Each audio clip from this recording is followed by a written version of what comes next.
ಏತೆ ಈ ರೀತಿಯಾಗಿ ಹೇಳಿ ಹೇಳಿ ಹೇಳಿ ವರ್ಣಾಶ್ರಮ ವಿರುದ್ಧಂಚ ಕರ್ಮ ಕುರ್ವಂತಿ ಏನರಾಹ ಕರ್ಮಣ ಮನಸಾ ವಾಚ ನಿರಯೇಷು ಪತಂತಿತೆ.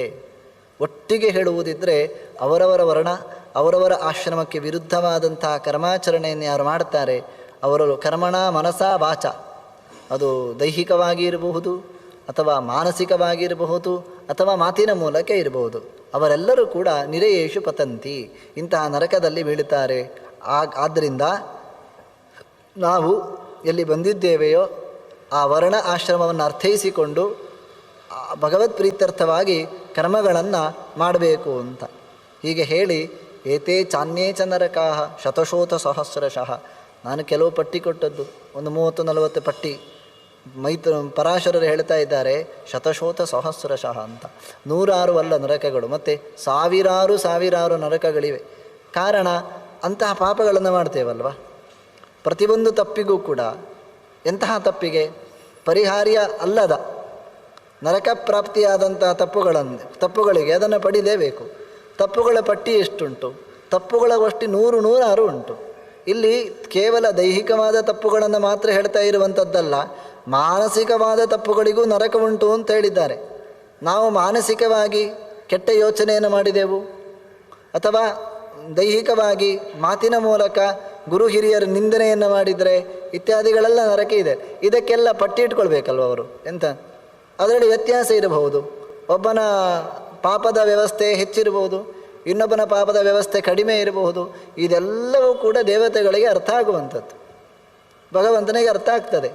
ಅದಕ್ಕೆ ಸರಿಯಾಗಿ ಶಿಕ್ಷೆ, ಇಲ್ಲಿಯಾದರೂ ಶಿಕ್ಷೆ ಆಚೆ ಈಚೆ ಆಗಬಹುದು. ಇದು ತುಂಬ ತಪ್ಪು ಮಾಡಿದವನಿಗೂ ಮರಣದಂಡನೆ ಅಂತ ಇರಬಹುದು. ಕೇವಲ 1-2 ಅತ್ಯಾಚಾರವನ್ನು ಮಾಡಿದ ಅಂತಾದರೂ ಒಂದು ಇಟ್ಟುಕೊಂಡ್ರೆ ಮರಣದಂಡ ಆಗ್ತದೋ ಇಲ್ವೋ ಗೊತ್ತೇ ಇಲ್ಲ ನಮಗೆ. ಇಟ್ಟುಕೊಂಡ್ರೆ ಅಥವಾ 100 ಮಾಡಿದವನಿಗೂ ಶಿಕ್ಷೆ ಎನ್ನುವಂಥದ್ದು ಒಂದೇ ಆಗುವಂಥದ್ದು. ಏನು ಒಂದು ಮರಣದಂಡನೆ ಅಂತ ಇದ್ದರೆ ವಸ್ತುತಃ ಅವನಿಗೆ ಪಾಪ ಹೆಚ್ಚು ಬರಬೇಕಲ್ವ, ಅವನಿಗೆ ಶಿಕ್ಷೆ ಎನ್ನುವಂಥದ್ದು ಹೆಚ್ಚಾಗಬೇಕು. ಆದರೆ ಇಲ್ಲಿ ಕೊಡಲಿಕ್ಕೆ ಆಗುವುದಿಲ್ಲ.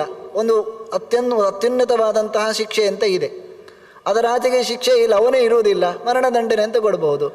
ಆದರೆ ಶಿಕ್ಷೆಯ ಪ್ರಮಾಣ, ಇಲ್ಲಿ ಅನ್ಯಾಯದ ಪ್ರಮಾಣ ಇವನಲ್ಲಿ ಹೆಚ್ಚಿದೆ, ಇಲ್ಲಿ ಶಿಕ್ಷೆಯ ಪ್ರಮಾಣ ಕಡಿಮೆ ಇದೆ, ಒಂದು ಹಂತ ಇದೆ. ಅದರ ಆಚೆಗೆ ಶಿಕ್ಷೆಯನ್ನು ಅನುಭವಿಸಲಿಕ್ಕೆ ಅವನೇ ಇರುವುದಿಲ್ಲ. ಇವರು ಯಾರಿಗೆ ಶಿಕ್ಷೆ ಕೊಡುವುದು? ಆದರೆ ಮೇಲಿನ ಲೋಕದಲ್ಲಿ ಹಾಗಲ್ಲ. ಅವನು ಎಷ್ಟು ತಪ್ಪು ಮಾಡಿದ್ದಾನೆ ಅಷ್ಟಕ್ಕೂ ಪ್ರತ್ಯೇಕ ನರಕಗಳೆಲ್ಲ ಅವನಿಗೆ ಕಾದಿವೆ. ಇದು ಯಮಲೋಕದ ವ್ಯವಸ್ಥೆ. ಇಲ್ಲಿ ಆದರೂ ತಪ್ಪಿಸ್ಕೊಳ್ಬಹುದು. ಆನೆ ಕದ್ದರು ಕಳ್ಳ, ಅಡಿಕೆ ಕದ್ದರು ಕಳ್ಳ ಅಂತ ಗಾದೆ ಏನೇ ಹೇಳ್ಬೋದು. ಆದರೆ ಅಡಿಕೆ ಕದ್ದಲ್ಲಿ ಶಿಕ್ಷೆ ಎನ್ನುವಂಥದ್ದು, ಶಿಕ್ಷೆಯ ಪ್ರಮಾಣ ಸತ್ಯಕ್ಕೂ ಕಡಿಮೆ. ಆನೆ ಕದ್ದರೆ ಶಿಕ್ಷೆಯ ಪ್ರಮಾಣ ಹೆಚ್ಚು.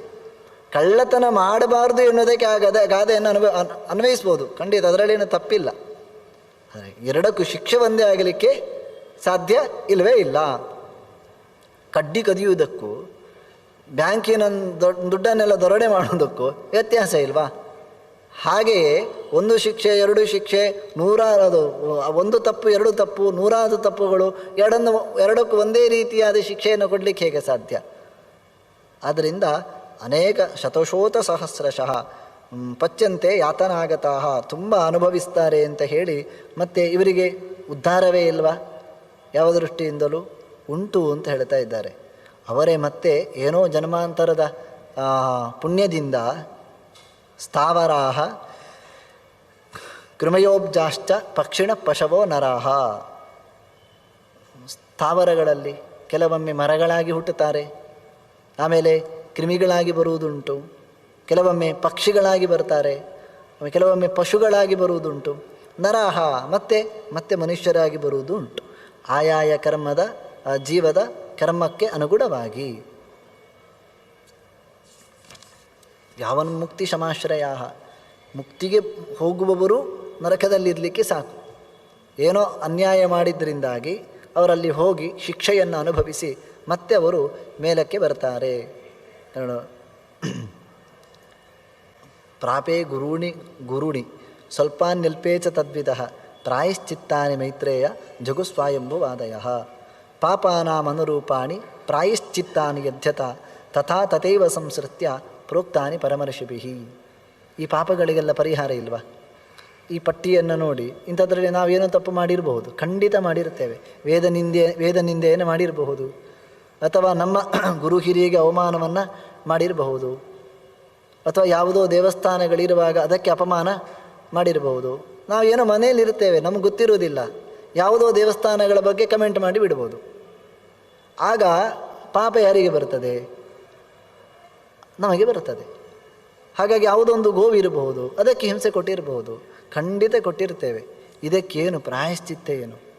ಇದರಿಂದ ಪರಿಹಾರವೇ ಇಲ್ವಾ ಅಂತ ಹೇಳಿದರೆ ಉಂಟು. ಯಾವುದೆಲ್ಲ ಅಲ್ಲ, ಅನುರೂಪಾಣಿ, ಅದಕ್ಕೆ ಅನುರೂಪವಾದದ್ದು. ದೊಡ್ಡ ದೊಡ್ಡ ತಪ್ಪುಗಳಿಗೆ ದೊಡ್ಡ ದೊಡ್ಡ ಪ್ರಾಯಶ್ಚಿತ್ತ ಇದೆ, ಸಣ್ಣ ಸಣ್ಣ ತಪ್ಪುಗಳಿಗೆ ಸಣ್ಣ ಸಣ್ಣ ಪ್ರಾಯಶ್ಚಿತ್ತ ಇದೆ. ಅದೆಲ್ಲ ಋಷಿಗಳು ಹೇಳಿದ್ದಾರೆ. ಯಾವುದೆಲ್ಲ? ಸ್ವಯಂಭುವಾದಯ. ಅದು ಧರ್ಮಶಾಸ್ತ್ರವನ್ನು ಅಧ್ಯಯನ ಮಾಡಿದವರ ಬಳಿ ಹೋಗಿ ಇಂಥದ್ದೊಂದು ತಪ್ಪು ನನ್ನಿಂದ ನಡೆದಿದೆ, ಧರ್ಮಶಾಸ್ತ್ರ ಏನು ಹೇಳ್ತದೆ, ಅವರಿಗೂ ಆ ಎಚ್ಚರ ಬೇಕು. ಅಲ್ಲಿಯೂ ಸ್ಪಷ್ಟವಾದ ನಿರೂಪಣೆ ಇದೆ. ಅವನ ತಪ್ಪನ್ನು ಅನುಸರಿಸಿ ಶಿಕ್ಷೆಯನ್ನು ಹೇಳತಕ್ಕದ್ದು ಅಂತ ಅವರ ಬಳಿ ಹೋಗಿ ಸ್ವಯಂಭುವಾದಯ, ಮನುವೆ ಮೊದಲಾದಂತಹ ಋಷಿಗಳು ಪ್ರತಿಯೊಂದು ತಪ್ಪಿಗೂ ಪ್ರಾಯಶ್ಚಿತ್ತವನ್ನು ಹೇಳಿದ್ದಾರೆ. ಆ ತಪ್ಪಿಗೆ ಧರ್ಮಶಾಸ್ತ್ರವನ್ನು ಅಧ್ಯಯನ ಮಾಡಿದವರ ಬಳಿ ಹೋಗಿ ಪ್ರಾಯಶ್ಚಿತ್ತವನ್ನು ಮಾಡಿಕೊಳ್ಳತಕ್ಕದ್ದು.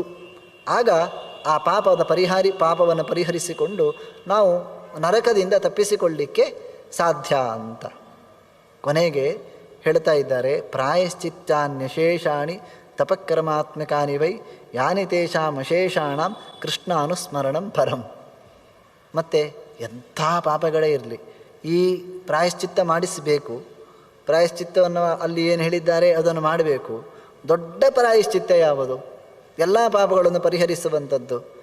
ಪ್ರಾಯಶ್ಚಿತ್ಯಾನ್ಯಶೇಷಾಣಿ, ಎಲ್ಲದಕ್ಕೂ ಪರಿಹಾರ ಕೃಷ್ಣಾನುಸ್ಮರಣಂ ಪರಂ.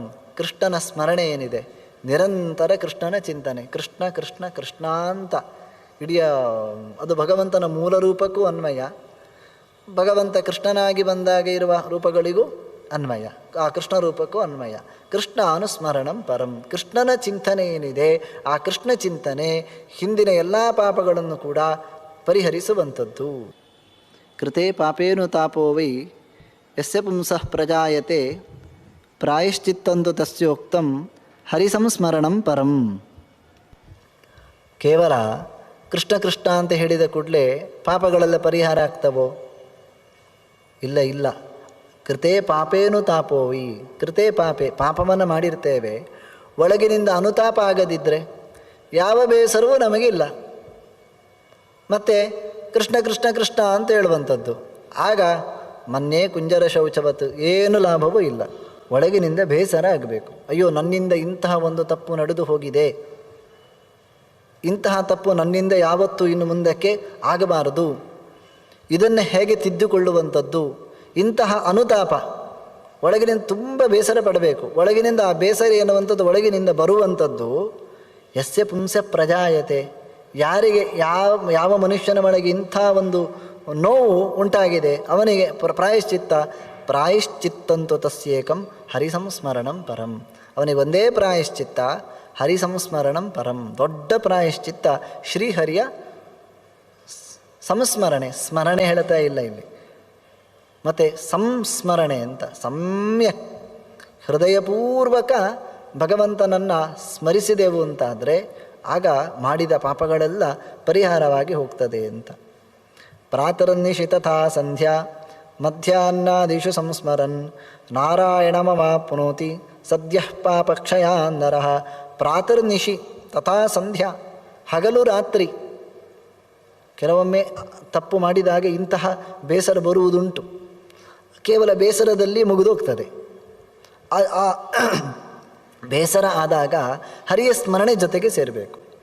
ಅಯ್ಯೋ, ಹೀಗಾಯಿತು ಹೀಗಾಯಿತು ಹೀಗಾಯಿತು, ನಾನು ಹೀಗೆ ಮಾಡಬಾರ್ದಿತ್ತು ಎನ್ನುವುದು ನಮ್ಮ ಹೃದಯ ಮತ್ತೆ ಮತ್ತೆ ಮತ್ತೆ ಮತ್ತೆ ನಮ್ಮನ್ನು ಕೆಣಕ್ತಾ ಇರ್ತದೆ. ಆ ಕೆಣಕುವುದರ ಒಟ್ಟಿಗೆ ಹರಿಸ್ಮರಣೆ ಬೇಕು ಅಂತ ಪುರಾಣ ಹೇಳ್ತಾ ಇದೆ. ಇಂಥ ಪಶ್ಚಾತ್ತಾಪ ಆಗುವುದೇ ಅಪರೂಪ. ಪಶ್ಚಾತ್ತಾಪ ಆದಾಗ ಹರಿಸ್ಮರಣೆ ಬರುವುದು ಇನ್ನೂ ಅಪರೂಪ.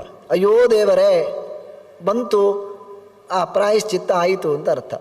ಇಲ್ಲದಿದ್ದರೆ ಕೇವಲ ನಾವು ಬೇಸರ ಪಟ್ಟೆವು ಅಂತಾದರೆ ಅದಕ್ಕೆ ಫಲ ಇಲ್ಲ.